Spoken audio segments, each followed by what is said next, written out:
elimina dióxido de carbono del organismo. Para que el oxígeno llegue a los alvéolos pulmonares, debe atravesar lo que son las vías aéreas o el tracto respiratorio, es decir, donde no se produce intercambio gaseoso, y a esto se denomina el espacio muerto anatómico. Como les dije, vamos a ver gases terapéuticos como ser el oxígeno. El oxígeno representa lo que es el 21% en la atmósfera. Todos sabemos que la hemoglobina transporta o cumple la función principal de transportar el oxígeno a todo el organismo. Se satura hasta un 97% en reposo con una fracción expirada de aire atmosférico, es decir, 97% de hemoglobina contienen 19.7 ml de oxígeno. Y cada gramo de hemoglobina va a llevar 1.34 ml de oxígeno. ¿Cuál es el valor normal de la hemoglobina? Es de 14 a 16 gramos. Apenas 0.3 ml de oxígeno por cada 100 ml de sangre van disuelto en el plasma y no unida a la hemoglobina. Es por eso que llegamos a la siguiente conclusión. La hemoglobina aumenta dióxido de carbono, se libera fácilmente oxígeno y disminuye la afinidad para proporcionar oxígeno en los músculos. Caso contrario, la hemoglobina disminuye dióxido de carbono, por tanto va a captar más oxígeno y aumenta la afinidad, y esto va a ocurrir en los pulmones. ¿Qué efectos tóxicos produce la administración de abundante cantidad o concentración de oxígeno? A una concentración mayor al 75% va a causar lo que se conoce como el fenómeno de irritación local de la vía aérea respiratoria, dando lugar a tos y dolor retroesternal, es decir, detrás del esternón.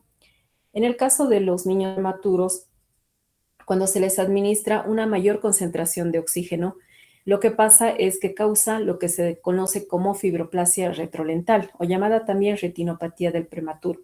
Es decir, en él se ve afectado la retina.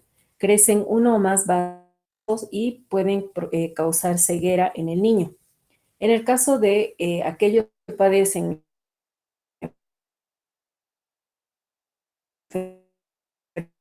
enfermedad pulmonar obstructiva crónica, va a estimular el centro de la respiración. Entonces puede ser muy peligroso y causa en aquellos pacientes con EPOC la muerte, ¿no? Puede causar la muerte.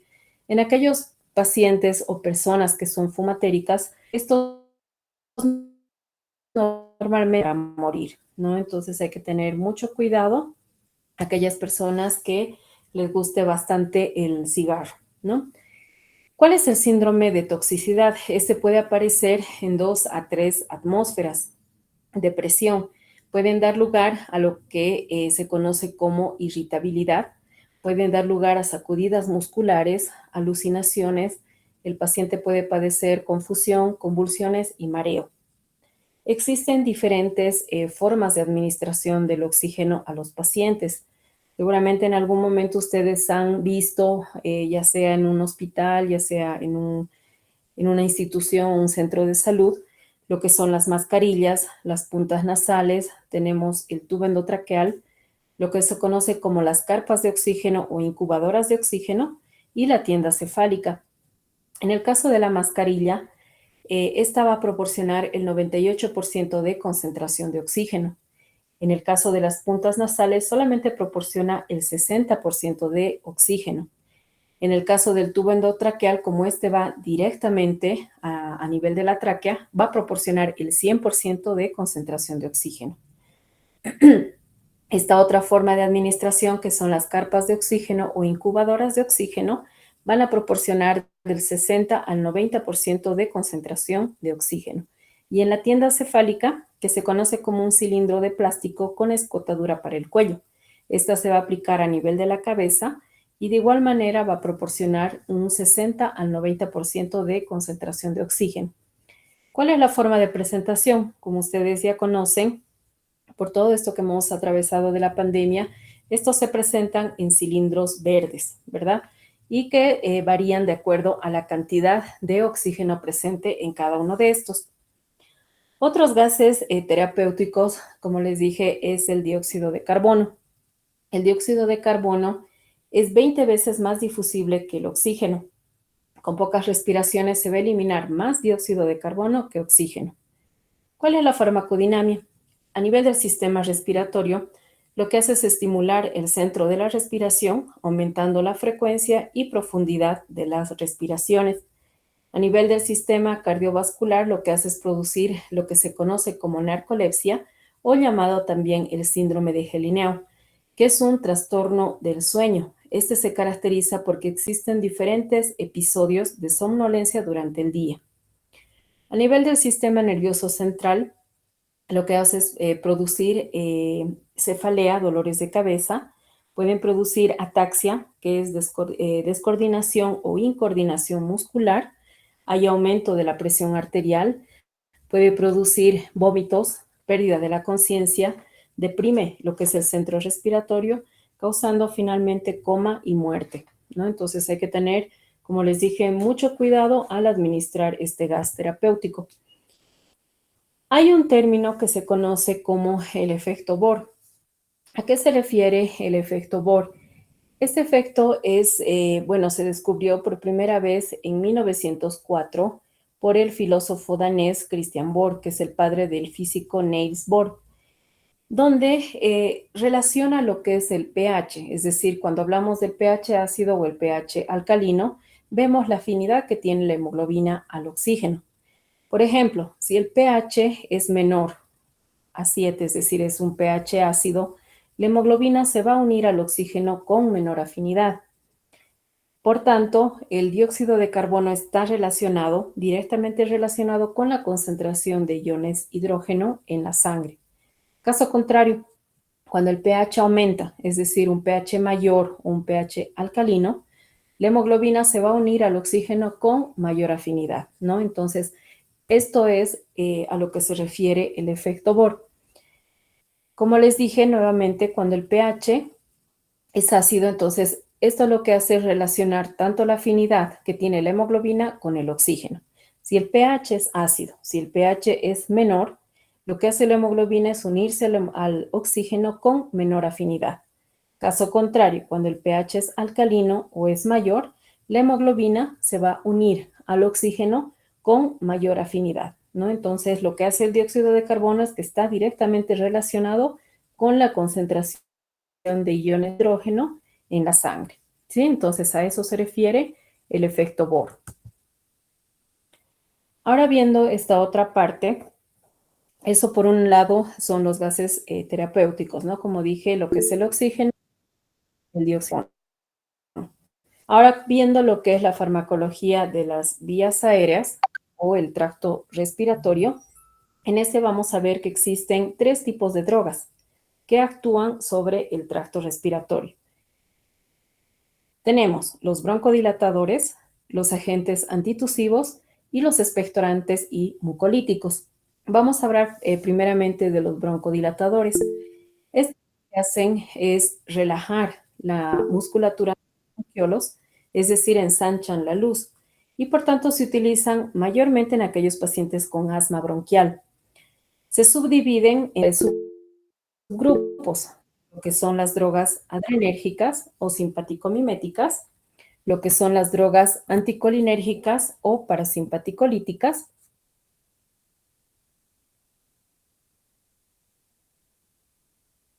y tenemos lo que son Doctora, los bronquios como la teofilina y la aminofilina. ¿Ya? Entonces, ustedes recuerdan, estas drogas las vimos anteriormente en lo que es el sistema nervioso autónomo. Muy bien. En el segundo grupo, hablamos de los agentes antitusivos. Cuando hablamos de estas drogas, vamos a ver de un término que es la tos. Como ustedes recuerdan, la tos es un reflejo protector del sistema respiratorio cuando está en contacto con impurezas o cuerpos extraños, ¿no? Entonces, como una manera de reflejo, lo que hace es producir esta tos, eliminando o tratando de eliminar esas impurezas. Este reflejo es dañino cuando se da cuando hay presencia de sangre y cuando hay tos seca, causando lo que es irritación y alergia, ¿no? Entonces, en esos casos hay que tener mucho cuidado y hacer un seguimiento de esta tos, ¿no? En este grupo se dividen o se subdividen de acuerdo a la acción, en acción periférica y los de acción central. ¿Cuáles son los de acción periférica? Están los demulcentes y los expectorantes, y los de acción central tenemos a los alcaloides del opio y antitusivos sintéticos. Perdón. Dentro de los alcaloides del opio está la codeína, la noscapina y la etilmorfina. Y dentro de los antitusivos sintéticos está el dextrometorfano, el clobutinol, cipeprol, tenemos pipacetato y oxcladina y diburato sódico. Y los que no son adictivos está el clofedianol y carbetapentano. Vamos a ver algunas características de estas drogas. A nivel del sistema respiratorio, lo que hacen es inhibir el reflejo de la tos, ¿no? Como les dije, es un reflejo protector por depresión del centro de la tos. A nivel del sistema nervioso central, no producen analgesia, no son productores de farmacodependencia y en los niños a dosis aumentada puede producir convulsiones. ¿Cuál es la farmacocinética? Estos se pueden absorber bien por vía oral y por vía parenteral y pueden producir efectos tóxicos, tales como mareos, náuseas, somnolencia, pueden producir sequedad de la boca, disminución del apetito, es decir, hiporexia.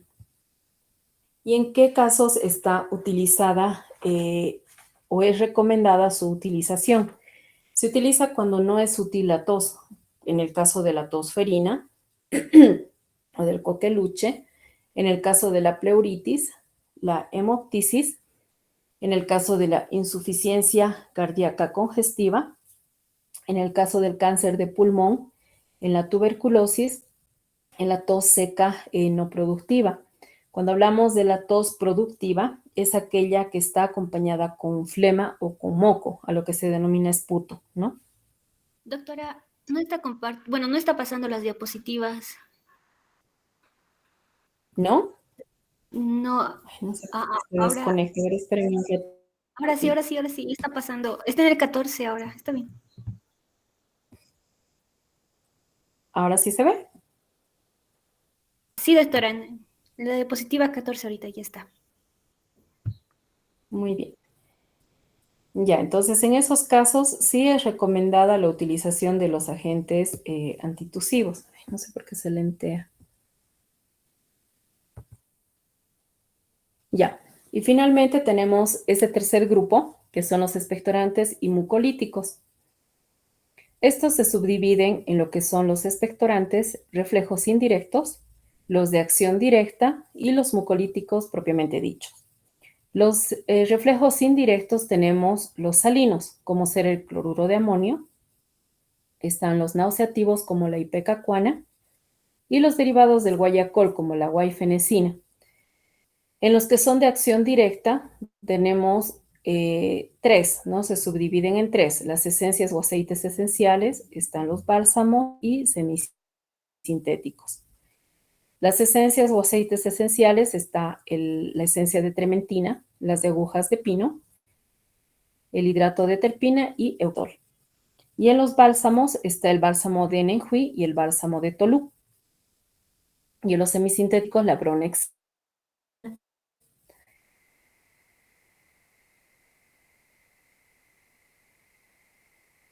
En el caso de los mucolíticos tenemos el moco, es decir, lo vuelve más líquido.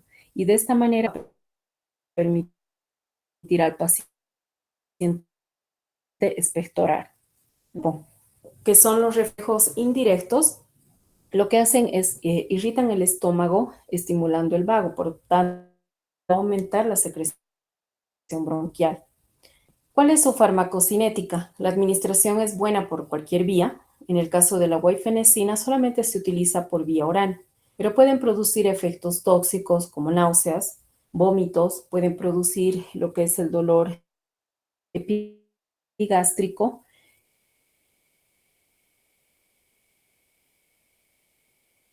Entonces hay que tener mucho cuidado al administrar estos expectorantes. Los de acción directa van a actuar, como su nombre lo indica, directamente sobre la vía respiratoria, aumentando la secreción en los pulmones.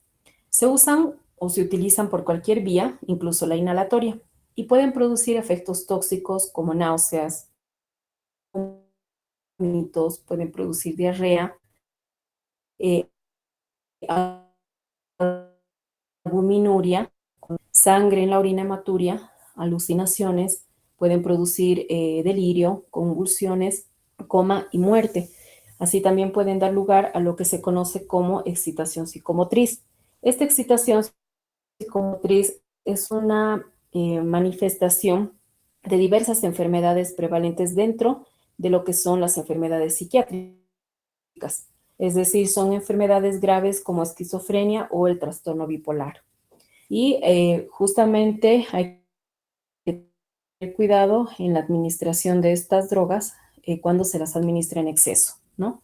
En el tercer grupo, que son los mucolíticos, como les estaba ya mencionando, tienen como mecanismo de acción volver el moco más líquido. En el caso del tiloxapol, este va a disminuir la tensión superficial del moco y va a absorber o va a permitir que este absorba agua, que facilita el ingreso de agua.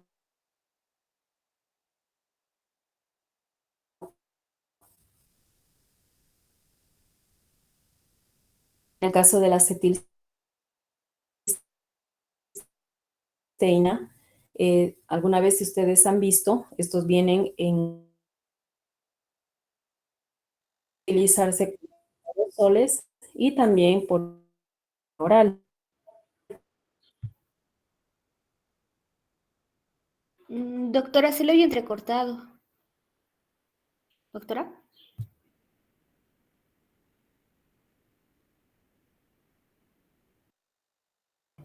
Doctora.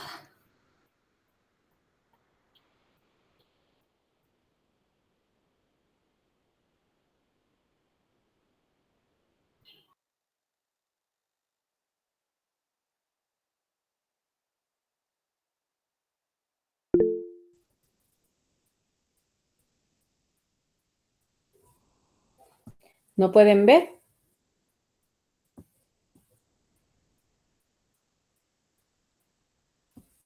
Doctora, sí se ve, nada más que se le oye entrecortado ahora. Debe ser el internet. ¿Ahora sí me escuchan o sigue entrecortado? Se le escucha, doctora. Muy bien. Ya, entonces estábamos hablando de aquellos que son mucolíticos, el tiloxapol y la acetilcisteína, ¿no? Entonces su principal mecanismo de acción es volver el moco más líquido, ¿ya? Dentro de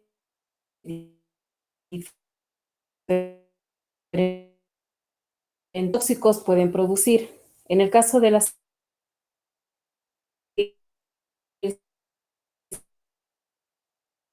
cisteína, principalmente producir lo que se conoce como estomatitis. La estomatitis es una a nivel de la lengua, de los labios, a nivel de la garganta,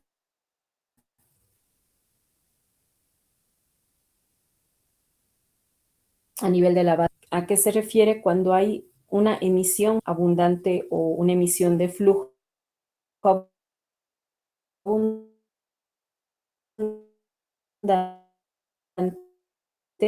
del no sé como broncoespasmos en asmáticos. Quiere decir bronquial como consecuencia de la contracción de la musculatura de los bronquios, ¿no? Y esto va a causar una dificultad al respirar. ¿Ya? Entonces, esos son los efectos tóxicos que pueden causar estas drogas mucolíticas, ¿no? Bien, bien muchachos. Entonces, estos son los dos temas que comprende la unidad que es farmacología respiratoria para el sistema nervioso central, ¿sí? Aquellos que son depresores o que deprimen el sistema nervioso central. ¿Ya? Muy bien muchachos. Entonces, vamos a quedar aquí y nos vemos directamente la siguiente semana. Como les dije, lean acerca del sistema nervioso central, ¿ya? Y aquellos que son depresores del sistema nervioso central.